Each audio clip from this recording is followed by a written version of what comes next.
RJD नेता और लालू प्रसाद यादव की बेटी रोहिणी आचार्य ने बिहार सरकार के महिला सशक्तिकरण नीतियों पर तीखा हमला बोला।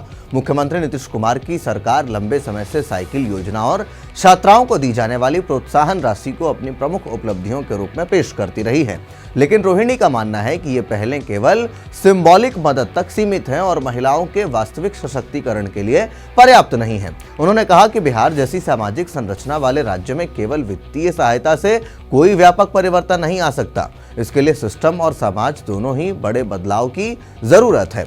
इसी के साथ अपने बयान में रोहिणी आचार्य ने कहा कि लड़कियों को 10,000 रुपए देना या साइकिलें बांटना भले ही अच्छी सोच से प्रेरित हो, लेकिन यह उन गहरे व्यवस्थागत मुद्दों जो सिस्टमैटिक इशूज है उसका समाधान नहीं करता, जो भारत में महिलाओं के सशक्तिकरण के रास्ते में सबसे बड़ी बाधा बनी हुई है। उन्होंने कहा कि सरकारें अक्सर योजनाओं और अनुदानों को महिला विकास का मानक बताती हैं, जबकि जमीनी हकीकत इससे बिल्कुल अलग है। रोहिणी ने यह भी कहा कि बिहार में नीतीश कुमार का साइकिल मॉडल महिला शिक्षा को बढ़ावा देने में जरूर सहायक रहा है, लेकिन आज की सामाजिक चुनौतियों के सामने यह अपर्याप्त है। उन्होंने तल्ख लहजे में कहा कि महिलाओं की असली समस्याओं का समाधान केवल संसाधन देने से नहीं होगा, बल्कि उस सामाजिक ढांचे को बदलने से होगा जो उन्हें बराबरी का अधिकार देने से रोकता है। आरजेडी नेता ने बिहार की सामाजिक व्यवस्था पर गहन टिप्पणी करते हुए कहा कि यहाँ पितृसत्तात्मक मानसिकता यानी पैट्रियर्कल माइंडसेट इतनी गहरी जड़ें जमा चुकी है कि इसका प्रभाव समाज और राजनीति दोनों में स्पष्ट रूप से दिखाई देता है। उन्होंने कहा कि जब तक इस सोच पर सर्जिकल स्ट्राइक नहीं की जाएगी, तब तक कोई भी सरकारी योजना महिलाओं को पूर्ण अधिकार और स्वतंत्रता नहीं दे सकती। दिलचस्प बात यह है कि रोहिणी आचार्य ने अपने बयान में अपने परिवार की राजनीतिक यात्रा का भी अप्रत्यक्ष उल्लेख किया। उन्होंने कहा कि बदलाव केवल नीतियों से नहीं होगा, बल्कि सामाजिक व्यवहार में सुधार से होगा। यह टिप्पणी उस संदर्भ में भी महत्वपूर्ण होता है कि आरजेडी की विरासत अब लालू प्रसाद यादव के बेटे तेजस्वी यादव के हाथ में है और पार्टी अक्सर सामाजिक न्याय के मुद्दे पर राजनीति करती रही है।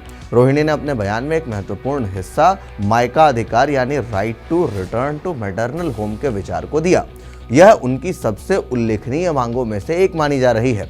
उन्होंने कहा कि प्रत्येक बेटी को यह भरोसा होना चाहिए कि उसका मायका उसके लिए हमेशा एक सुरक्षित स्थान रहेगा, जहां वह बिना किसी स्पष्टीकरण, बिना किसी शर्म या अपराध बोध के लौट सकती हैं।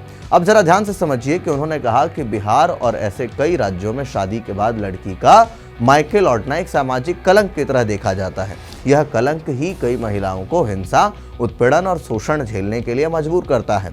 रोहिणी ने कहा कि मायके को सुरक्षित विकल्प बनाना न केवल प्रशासनिक दायित्व है, बल्कि एक नैतिक जिम्मेदारी भी है। यह भविष्य में लाखों महिलाओं को उत्पीड़न से बचा सकता है। रोहिणी आचार्य ने स्पष्ट रूप से कहा कि सरकार का सबसे पहला कर्तव्य बेटियों को समान अधिकार सुनिश्चित करना होगा, ताकि खासकर तब जब परिवार और समाज उदासीन हो जाए।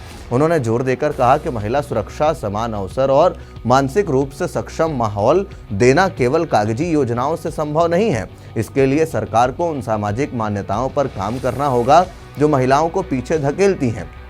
अपने लिखित बयान में रोहिणी ने क्या लिखा, जरा ध्यान से समझिए।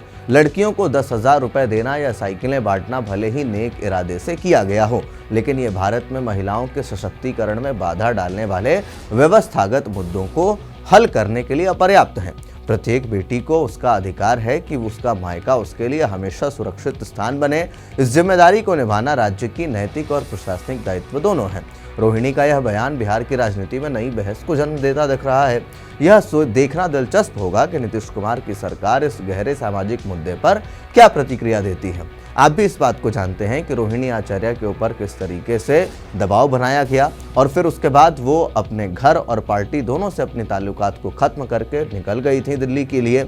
और उसके बाद रोहिणी आचार्य का इस तरीके का बयान आना साफ तौर पर दिखाता है कि किस तरीके से जो पैट्रियर्कल सोसाइटी है, जो पितृसत्तात्मक जो सभ्यता है, सोसाइटी है, समाज है, इसको खत्म करने की ज़रूरत है। तभी महिलाओं का जो वास्तविक विकास है वो हो सकेगा।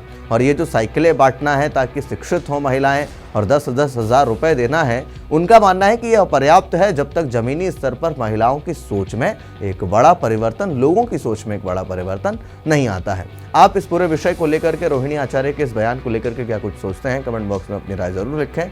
तब तक के लिए दीजिए इजाज़त। धन्यवाद।